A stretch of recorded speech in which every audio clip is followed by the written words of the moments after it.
أكبر غلط كديرو في حياتك هو أنك كتفرح وكتعاود كل شيء لبنادم قبل ما يكمل المشروع. راه السم كيخرج من العين قبل ما يخرج من الفم. النية الزايدة هي اللي خلاتك ديما واقف في بلاصتك. عمرك سولتي راسك علاش كل شيء كيبان مزيان في الأول ونهار كتقرر تشارك الفرحة ديالك مع اللي قراب ليك كل شيء كيتحبس؟ المشكل ماشي في الزهر، المشكل في الطاقة اللي فرقتيها على ناس ما كيتمناوش ليك الخير لداخل ديالهم.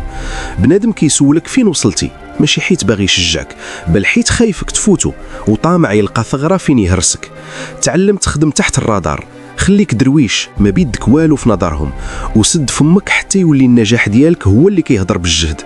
الديب ما كيغوتش من اللي كيكون كيصيد، كيمشي في صمت، كيوجد، ونهار كيضرب كلشي كيتصدم.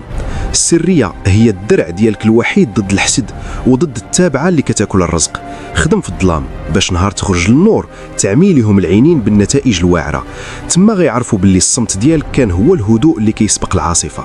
النية زوينة ولكن الرادار ضروري باش تعيش وسط الدياب. وقل لي في التعاليق واش فايت لك عاودتي شي سر لشي حد وتكفسات لك القضية؟